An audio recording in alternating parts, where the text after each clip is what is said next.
ஸ்ரீராம பக்த ஆஞ்சநேயர் கவசம் பாடி அன்போடு துதிப்பவர்க்கு உண்டாகும் நன்மை கோடி. பேராற்றல் கொண்டிருக்கும் மாருதி நீயே, உனை போற்றி பாட வந்தோம், நீ அருள் செய்வாயே.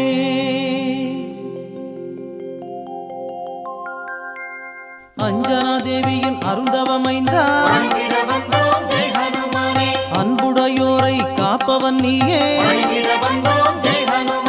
நெஞ்சினில் என்றும் வைத்தே உன்னை, சந்தனத்தாலே பொட்டினை இட்டு சிந்தையில் வந்து நிறைந்தவன் நீயே, காற்றினில் என்றும் கலந்திருப்ப